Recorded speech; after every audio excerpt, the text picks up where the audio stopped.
This is Pet Life Radio. Let's talk pets.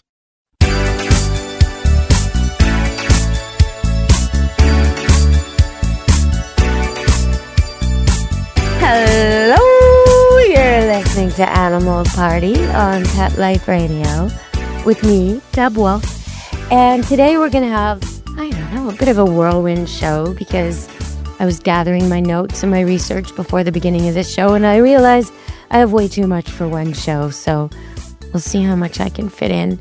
I'm hoping to share with you a dog treat recipe before the end of the show. Apple peanut butter bones. Yeah, that's a good one. Last time I shared a recipe that's for cats and dogs, which is really rare, but it had salmon in it, canned salmon, and not too much else, an egg. And you use a little bit of flour, and you use a Ziploc bag that you cut the corner out of, and you squeeze them to make the little teeny tiny little biscuits for your cats. Little teeny tiny biscuits. That's true for little dogs too. You don't want to be giving your little dog a huge bone or a huge treat or a huge biscuit that displaces the healthy food you're giving them. If your dog's a tenth the size of a German Shepherd, then he should be receiving a treat that's a tenth the size of a regular milk bone, not the size of your hand, right? The treat should go with the size of the dog. And in particular, that's true for their teeth. You want something that gives them a really good chew, but isn't too much for them. So they're not swallowing whole pieces. So you kind of have to look at the size of the biscuit and the size of the dog, I think. Now, one thing that's different from that, and I took a picture of this on Deb Wolfe, Pet Expert, is real bones. Real bones are great for dogs to chew on because they don't chew them up, they gnaw on them. And if you can get a real bone from a cow, a beef bone from the butcher, and freeze it if you can't use it right away or give it to them right away, that's a really good chew for puppies and dogs. Okay, so what's been on the news lately, it's kind of fascinating me. I've been looking at some of the studies they're doing on wildlife. You know, like where they put a camera on the bird or the fox or the wolf or the lion or whatever, the whale. They stick a camera on it and they make it live its life, or a year of its life anyway, monitored. And I always think about these little creatures, especially the really little ones. And I think, does that impede its ability to clean itself? Does it struggle to mate because it's got a big, giant, weird thing on its head sending out signals? Like, if I was the lady in that scenario and the male came along and there were 3 or 4 males to choose from and one of them was wearing some weird human device, I'd pick one of the other suitors, right? Well, so would most animals. So I wonder how much of a accurate picture they're getting. But on the other hand, I do know that they're trying really hard and they have some really good rules about it. So for example, any flying creature can only have a device attached to it that is 5% or less of its body weight. So they're not weighing them down. And they're paying real good attention to what kinds of materials they're using and how they're securing these things. Because for one thing, they want the accurate picture. They don't want the animal to live a different life. But also, they want it comfortable, they want it humane, and they want it to last. And they want the animal they're monitoring to keep the camera or listening device or tracking device or whatever it is they're put on there for a long time, or at least the duration of the study. They don't want it to fall off, scratch off, break off. They don't want the animal to die because of it, So there's a lot of selfish reasons, but still, they're really, really, really trying. And you might wonder, okay, why are we bugging the animals? Why are we studying them so much? Well, there's a really good reason that we know about. And then there's probably lots of reasons we haven't figured out yet. But basically, they know things we don't, right? When there's a tidal wave, typhoon situation, tsunami, or an earthquake, it's the elephants that get away. It's the animals that know before we know. And in particular, they're looking at some goats in Italy where there's been 8 major volcanic eruptions in Italy lately. And so they decided to use some, they call them like this, wearables for wildlife. Wearables for wildlife. Sounds so fancy. Anyway, so they decided to put these things on the goats. And they discovered that different groups of goats in different places on the mountain all got active at the same time several hours ahead, like flustered, active, noticeably behaving differently to their herding keepers, to the people watching them. And they would flee the pastures and run for the shelter of the forest several hours before the eruption. So tagging these animals has helped us figure that out, and also helped us understand why they're doing it and the connection with them. So it's quite possible that in addition to all the little devices we put around the earth and in the water and the oceans and in the sky to try and help us detect hurricanes and other things, I do believe that the animals are going to be the key to this. That when we start looking at the animals and seeing how they react and monitoring them and analyzing that information in real time fast. So we go, whoa, Italy, warning alert, the goats are moving. Everybody get away, get away, the volcano's about to erupt, right? That's what we need to do. And they're well on their way. So I'm really happy this is finally happening. I mean, my whole life I've known that animals escape these disasters and people don't. And so sometimes the people minding the animals are the only people who survive. They'll jump on their pet elephant or horse or whatever and get away from the problem. And well, then that's just a lesson in itself, isn't it? You got to take care of your animals and they'll take care of you. All right, we're going to go to break and come back on Animal Party Pet Life Radio and talk a little bit about pets. I do have another award. Yes, and it has to do with dogs and beaches, so stay tuned on the Animal Party Pet Life Radio.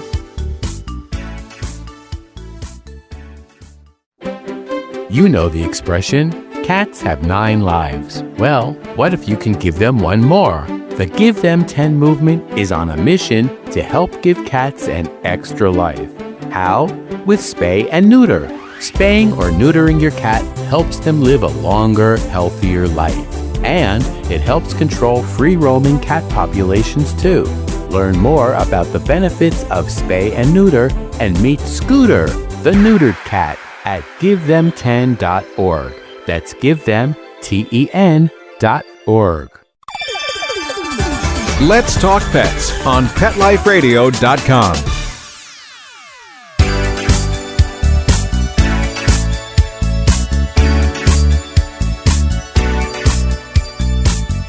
Hello, we're back on Animal Party Pet Life Radio.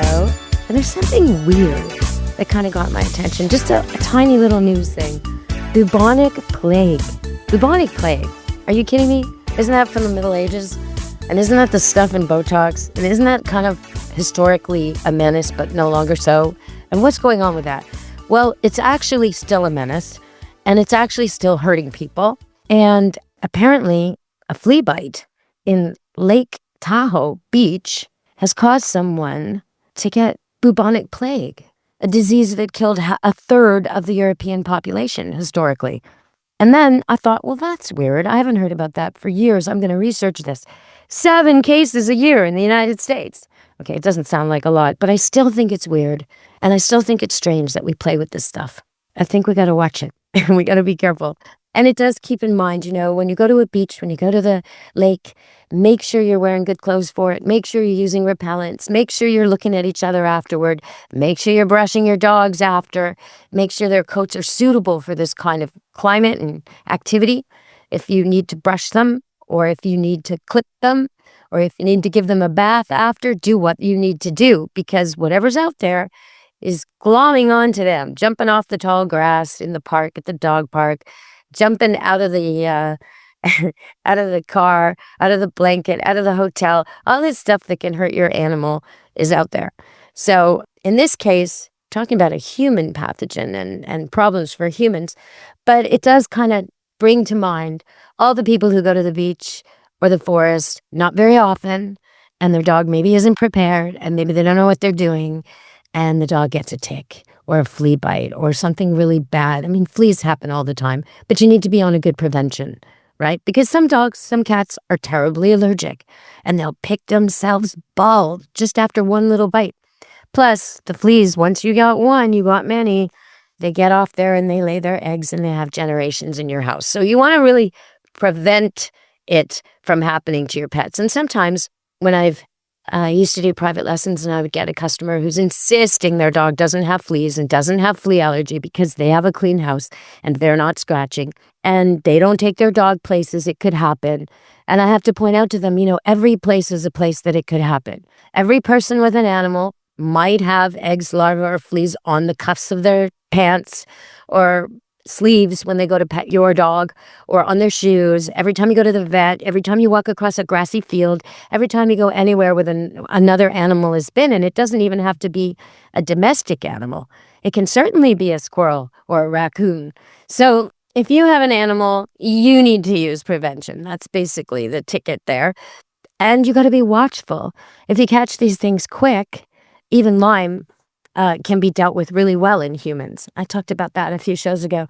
But with pets, if you're going to be in the forest and you're going to go places where you know there's Lyme and ticks, just get the vaccine. It's that simple for dogs. Okay, so America loves dogs, apparently. It looks like in 1947, 32% of Americans had a pet dog. And in 1987, 38% of Americans had a pet dog. And now, okay, don't Google it. Can you guess how many Americans have a pet dog? Well, I'll tell you after the next break. I can tell you that there are 90 million dogs. 90 million. And in America. It's amazing. Okay, so gonna go to break and come back on Animal Party Pet Life Radio. Take a bite out of your competition. Advertise your business with an ad in Pet Life Radio podcasts and radio shows.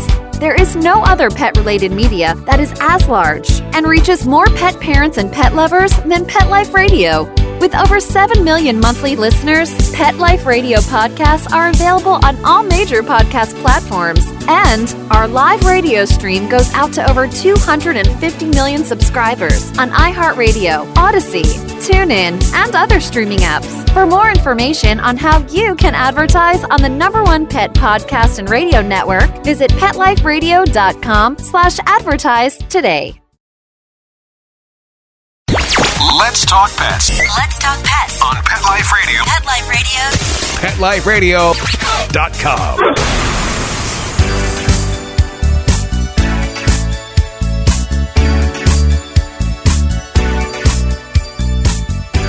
Hello, we're back on Animal Party Pet Life Radio. And the answer to that question, in 1947, there were 32% of Americans owning dogs. In 1987, 38% own dogs. And now, 46% of Americans own dogs. That's almost half. And there's no stat available for me right now about the people who own more than one. So that's a lot of dogs in America. That's a wonderful thing. Kind of brings me to my next topic, which is a little tiny chihuahua named Juanita. And I want to do a shout out to little Juanita and all the little extremely well-behaved dogs who visit beaches all over the world.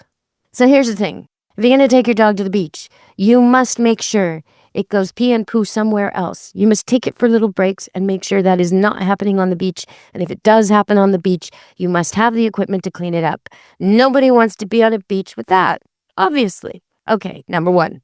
Number 2, if your dog has bad habits, like begging, like stealing, like walking over beach blankets, like fussing at kids they don't know, like trying to instigate games and play with people that haven't been introduced to it. Any of that, jumping up on people, any of that, your dog needs to be on the leash at the beach till it learns how to behave. Okay. Now, we have rules, right? Certain beaches are so crowded in busy season that no dogs are allowed on the beach. I think that's a travesty.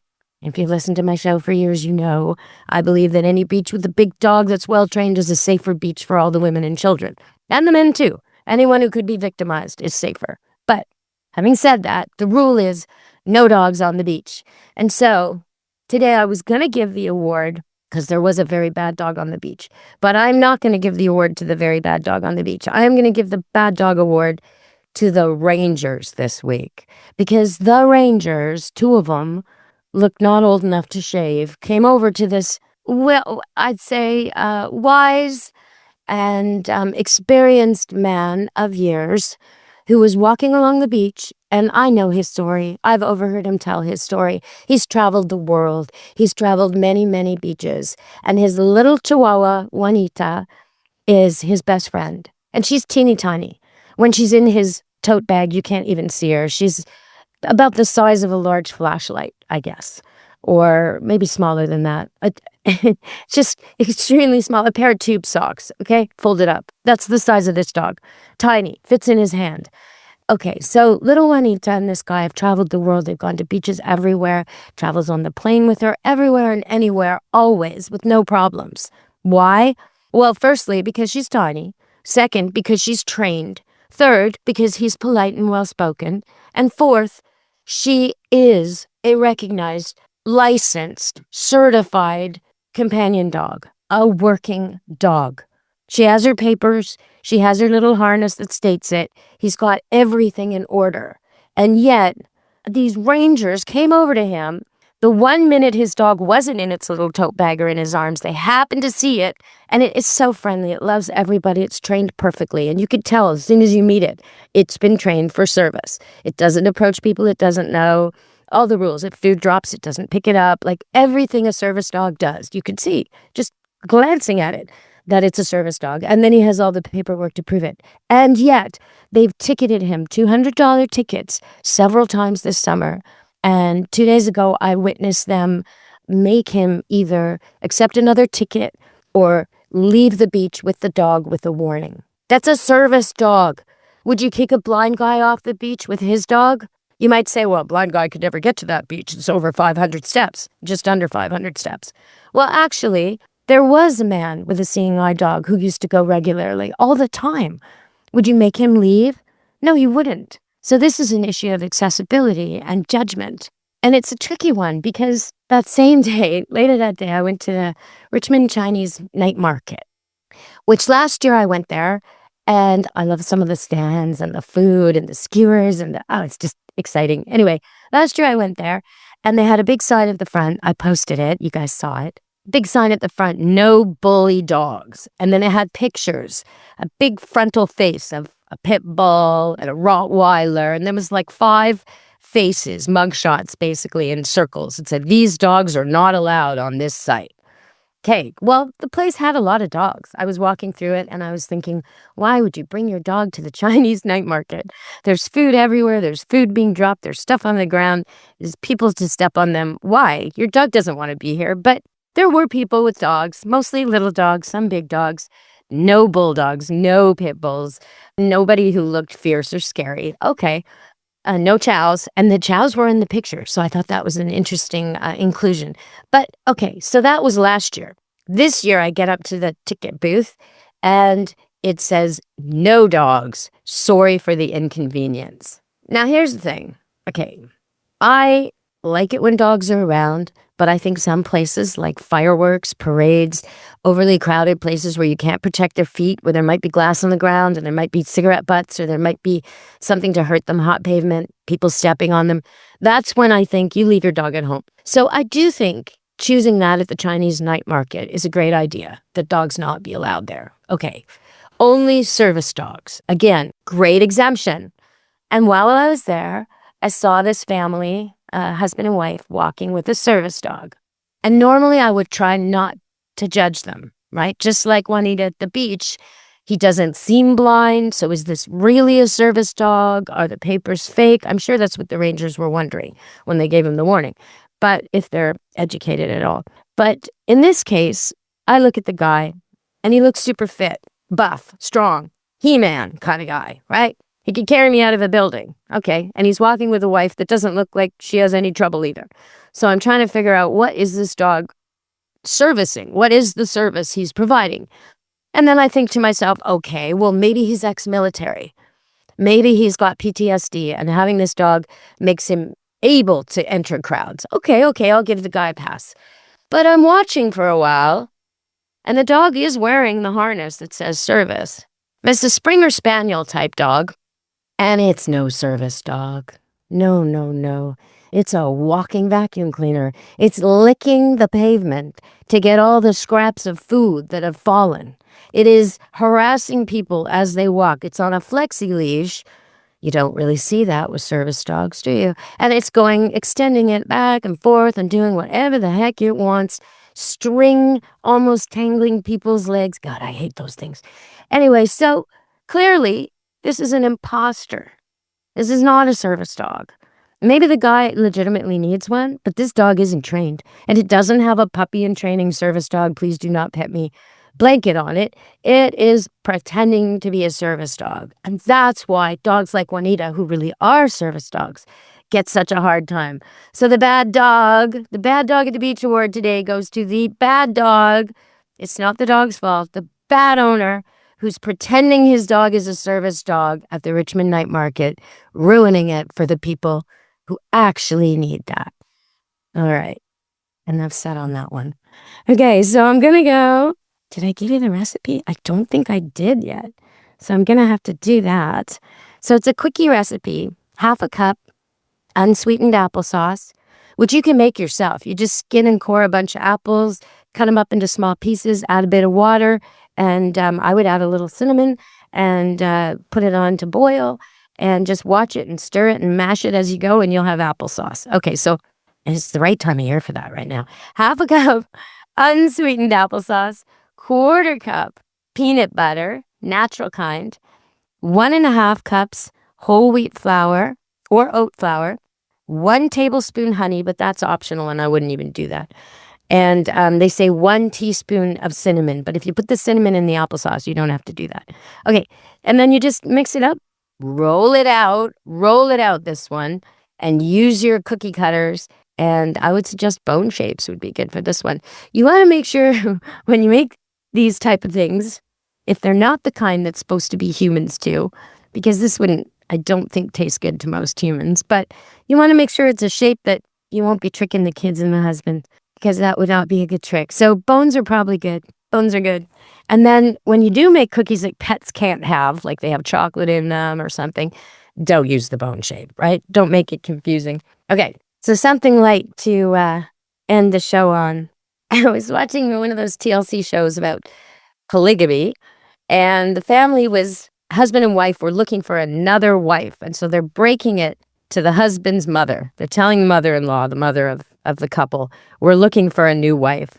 And after they explained the whole thing to her, and she's sort of shaking her head, trying to take it in, you know, you're happy with each other, but you're taking another woman. And she's asking the daughter-in-law, are you okay with it? Are you sure? And after thinking about it for a while, she says, can't you all just get a dog?